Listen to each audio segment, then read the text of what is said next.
Railway station road स्थित शिबली मजार मस्जिद कमेटी विवाद लगातार गहराता जा रहा है। बुधवार 1 जुलाई को हुई मारपीट और चोरी के आरोपों के बाद शनिवार को पूर्व कमेटी के पूर्व सचिव वाजिद खान और मस्जिद के इमाम शकील अहमद ने प्रेस वार्ता कर नई कमेटी के अध्यक्ष अब्दुल वाजिद खान द्वारा लगाए गए आरोपों का खंडन किया।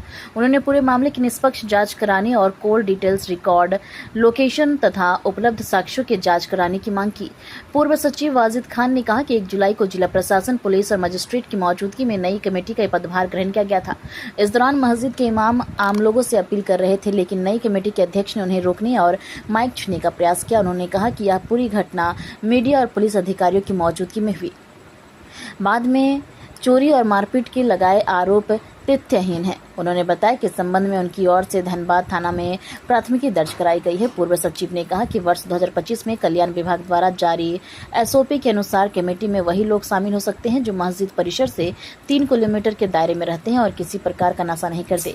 उनका आरोप है कि नई कमेटी का गठन इन मानकों की अनदेखी किया गया है।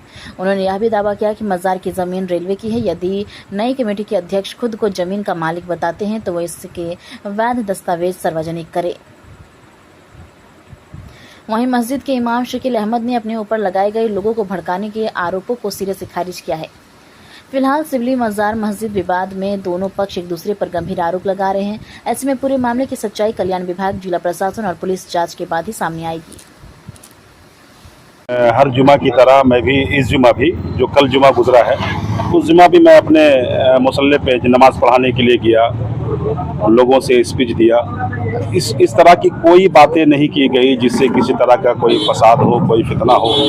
ये इस्लामी कैलेंडर के एतबार से ये मुहर्रमुल हराम का महीना चल रहा है। इमाम हुसैन रज़ी अल्लाह तआला अन्हु के ताल्लुक़ से गुफ्तगू हुई, तकरीर हुई और कुछ बातें यहाँ की थी वो बताई गई पब्लिक को। चूँकि पब्लिक को बताना ये इमाम ही पर ज़रूरी होता है। जिस जगह पे हम खड़े होते हैं उस जगह को मिंबरे रसूल बोलते हैं। मिंबरे रसूल पे सबका खड़ा होना ये दुरुस्त नहीं है। ये कोई आलिम दीन ही खड़े होंगे या किसी मस्जिद का इमाम किसी को इजाज़त देंगे तभी वो खड़े हो सकते हैं। ये बार बार दौरान तकरीर, दौरान स्पीच हमसे माइक लेने की कोशिश किए, बड़ा नमाज पढ़ाने में बड़ा बाधक डाले। ये सब वजह है। अब नमाज के बाद बाहर में क्या मामला हुआ उस ताल्लुक़ से मुझे कोई जानकारी नहीं। नमाज के लगभग आधे घंटे के बाद तक के मैं अपने रूम में मस्जिद के अंदर बैठा रहा। बाद में पता चला कि ऐसा ऐसा मामला हुआ है। इस मामले से हमारा क्या लेना देना होगा? हम तो एक मस्जिद का इमाम है, हमारा काम है मस्जिद में नमाज पढ़ाना, लोगों को अच्छी बातें बताना, बुराई से रोकना। इसके अलावा एक इमाम का और क्या काम हो सकता है? ये सरासर झूठ और गलत है। आज जो प्रेस कॉन्फ्रेंस बुलाने का उद्देश्य है कि आप लोग जान रहे हैं कि 1 तारीख को नया कमेटी का यहाँ पदभार ग्रहण हुआ है। उस दौरान भी झगड़ा हुआ था। झगड़ा के बाद भी फिर जो है जुमा के नमाज के दिन भी झगड़ा हुआ और आज हम लोग कुछ लोगों पर FIR गलत ढंग से, मनगढ़ंत ढंग से हम लोगों पर किया गया है। उसके खिलाफ में हम लोग भी आज थाना में एक लिखित दिए हैं। ठीक है। OP में पूरा नियम कानून है कि इस नई कमेटी के गठन से पहले यहाँ के लोगों को मेंबर बनाना है। मेंबर वैसे लोगों को बनाना है जो 3 किलोमीटर के दायरे में रहेंगे। प्रत्याशी वैसे लोग खड़ा होंगे जो नशा का सेवन नहीं करते, उन पर आपराधिक कोई रिकॉर्ड ना हो, वैसे लोग यहाँ के मेंबर बनेंगे और एक सुचारू रूप से इलेक्शन होगा। इलेक्शन के बाद नई कमेटी का गठन हो गया। लेकिन इन तमाम अभी ये प्रक्रिया चल ही रहा था कि इस दौरान हम लोग को पता चला कि एक गुप्त रूप से जो यहाँ का वाजिद खान है, जो पूना निवासी, वो एक कमेटी बना के ले आए हैं जिसमें किसी भी तरह का कोई चुनावी प्रक्रिया का पालन ही नहीं किया गया। उसी का विरोध है कि आप जो है स्पॉट पर आके जो SOP आप हमको भेजे थे उस तरह का कि यहाँ चुनाव कराइए और चुनाव कराने में जो लोग चुने जाए वो यहाँ। अभी जो घटना जुम्मे के नमाज के दिन हुई है, 1 तारीख को जब उन्होंने अपना सारा पदभार ग्रहण किया, ग्रहण करने के बाद 1 तारीख को यहाँ के खादिम को उन्होंने भगा दिया। 2 तारीख को जिस दिन जुमा के नमाज थे उस दिन जो है वो मस्जिद के इमाम और मुअज्जिन जो है देखभाल करते हैं, उनको बोला गया कि 2 दिनों के अंदर आप लोग बोरिया बिस्तर समेट के यहाँ से चले जाइए। का जिक्र जो है मस्जिद के इमाम आवाम से कर रहे थे कि हम यहाँ वर्षों तक यहाँ सेवा दिए हैं, काफी कम पैसे में हम यहाँ का खिदमत किए हैं और आज मुझे यहाँ से जाने के लिए कहा जा रहा है। वो कई बार माइक भी छीनने की कोशिश की अपने इमाम से, नहीं बोलने दे रहे थे। और वो यहाँ से निकल के चले गए। जिला प्रशासन के लोग हैं, उस दिन यहाँ काफी लोग मौजूद थे, वो यहाँ से निकल के पता नहीं कहाँ गया और उनको फिर चोट लगा हुआ था, खून निकल रहा था। कौन मारा, कब उनके साथ ये घटना हुआ, ये किसी ने नहीं देखा। वो अपने गिर गए हैं या कोई सही में उनको मारा है, ये किसी को कोई जानकारी नहीं है।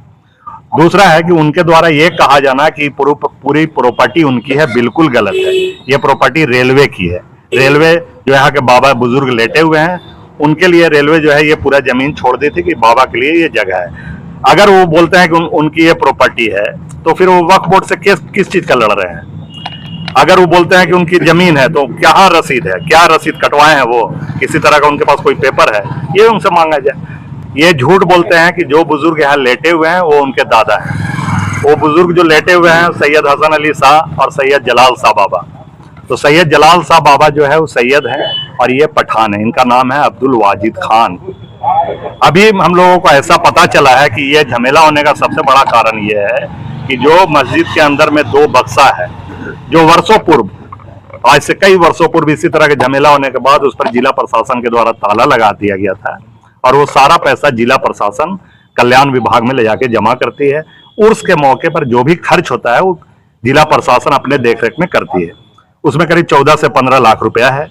अभी ऐसा हम लोग को पता चला है कि जो नई कमेटी बनेगी या बन के आ रही है या आई है, उसी को ये सारा कुछ सौंप दिया जाएगा। ये जो पैसा जो है फंड, हमको लगता है इसी फंड पर कब्जा करने के लिए वाजिद खान जो है अपना कुछ लोगों के साथ मिलकर जबरन मस्जिद में से इमाम को भगा दो, फलाना को भगा दो, ठीक है, यहाँ वो कब्जा करना चाह रहे हैं। इसी के लिए इस तरह का तरह तरह का झूठा आरोप लगा रहे हैं। हम लोग का डिमांड यही है कि आप यहाँ पर फेयर इलेक्शन, जिला प्रशासन हो, मीडिया हो, सबके मौजूदगी में एक फेयर इलेक्शन हो और वो इलेक्शन के तहत जो लोग भी चुने जाए वो यहाँ का सफलतापूर्वक संचालन करें। बस यही जी। आज तक जो लड़ाई लड़ रहे थे पिछले 15 सालों से कि इस पूरे प्रॉपर्टी का मालिकाना हक मुझे मिल जाए, जो उनको नहीं मिला, तो अब वो देख रहे हैं कि जब हमको मालिकाना हक में हम लड़ाई में नहीं जीत पा रहे हैं क्योंकि उनके पास कोई पेपर नहीं है, तो अब हमको कमेटी, एक अपने मनपसंद लोगों का कमेटी बना के हम यहाँ इंटर करें और यहाँ के तमाम चीजों पर हम कब्जा करें। हम कहाँ रहते हैं? पूना। तो पूना रहते हैं तो यहाँ 10 लाख और 5 लाख रुपया छोड़ के जाते हैं। दूसरा है कि पिछले 3 दिनों से आप लोग भी यहाँ आए होंगे, 1 तारीख को, 2 तारीख को, 3 तारीख को, हर समय यहाँ प्रशासन के लोग रहे हैं। ऐसे उनके मौजूदगी में कोई उनका ताला तोड़ लिया, सामान ले गया, पैसा चोरी कर लिया। माने दूसरा, ये जो अभी 5-6 लोग 7 लोगों पर वो FIR करवाए हैं, वैसे तमाम लोग का वो पुलिस जो है कॉल डिटेल की जांच करे, CDR निकाले। मेरे नाम पर भी FIR में उन्होंने नाम डाल दिया, जबकि मुझे इस घटना की जानकारी उस समय मैं प्रेस क्लब में ही बैठा हुआ था। एक पत्रकार के द्वारा मुझे जानकारी हुई कि यहाँ झगड़ा हो गया है। पूर्व मेयर चंद्रशेखर अग्रवाल के होटल SRH में वो एक संतोष राजवार झामुमो के नेता और पूर्व मेयर चंद्रशेखर अग्रवाल के साथ वो घंटों वहां बैठे हुए थे। इस बात का तफ्तीश पुलिस खुद जाके स्पॉट पर करे, वहां का CCTV निकाले। बिल्कुल निराधार गलत ढंग से जिसका तिसका नाम को मैंने उसमें शामिल करके बदनाम करने की कोशिश की जा रही है।